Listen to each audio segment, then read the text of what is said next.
اللہ تعالیٰ میرا دل بہت ٹوٹا ہوا ہے، بہت ویران ہے، اور اب میں امید بھی کھوتا جا رہا ہوں کہ کبھی مجھے بھی انصاف ملے گا کیا۔ دور اندر مجھے لگتا ہے کہ میں بھی تو گناہ گار ہوں، پتہ نہیں میرے ساتھ کیا ہوگا، لیکن کیا ان کے ساتھ کبھی کچھ ہوگا یا نہیں؟ کیا مجھے انصاف ملے گا اللہ؟ مجھے قیامت والے حساب سے پہلے یہاں کا حساب چاہیے تاکہ کوئی تو عبرت پکڑے، مگر اللہ تعالیٰ جب انسان کے باپ دادا کو سزا نہیں ملتی، والدین کو ان کی سیاہ کاریوں کے باعث کوئی نہیں پکڑتا، یا خود ہمارے ماضی میں ہمارے گناہوں پہ کوئی پکڑ نہیں ہوتی، تو ہمیں لگتا ہے کہ وہ گناہ جسٹیفائڈ تھے، اللہ کو وہ برے نہیں لگے، ہم نئے گناہ کرتے جاتے ہیں۔ یہ سوچ کر کہ ایسے فتوے اور ایسی نصیحتیں پہلے بھی سن رکھی، مگر اللہ راضی ہے ہم سے۔ لیکن اللہ کی شریعت فلیکسیبل تو نہیں ہے نا کہ ہر کسی کے لیے الگ الگ رخ پہ موڑ جائے، اصول تو برابر ہے سب کے لیے، پھر ہم اتنے لاپرواہ کیوں ہوتے جا رہے ہیں؟ پھر وہ لوگ اتنے لاپرواہ کیوں ہیں؟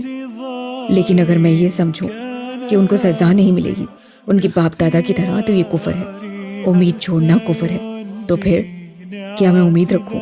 کیا میں زمین میں چل پھر کر دیکھوں، ان تمام کیسز کو دیکھوں جن کے فیصلے آئے تھے، ان تمام لوگوں کا انجام دیکھوں جو عدالتی حکم کے بغیر ہی قدرتی آفات کا شکار ہوئے تھے؟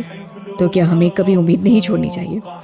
میں غم کو ترک کر دوں، دل کی تنگی سے خود کو نکالوں۔ اللہ ان آیات پہ غور کرو تو میرے کرنے کا کوئی کام نہیں ہے، انصاف اور عذاب اللہ دے گا، مجھے بس وہ یہ کہتا ہے کہ غم نہ کرو، دل کی تنگی کا شکار نہ ہو، کیونکہ یہ چیزیں امید لے جاتی ہیں۔ ان لوگوں کی مدت شاید قریب ہو، بہت قریب، میں نے کچھ نہیں کرنا، صرف ترک غم کرنا ہے۔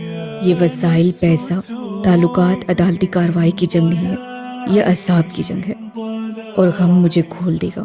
مجھے اب غم نہیں کرنا، مجھے اللہ تعالیٰ کی بات ماننی ہے۔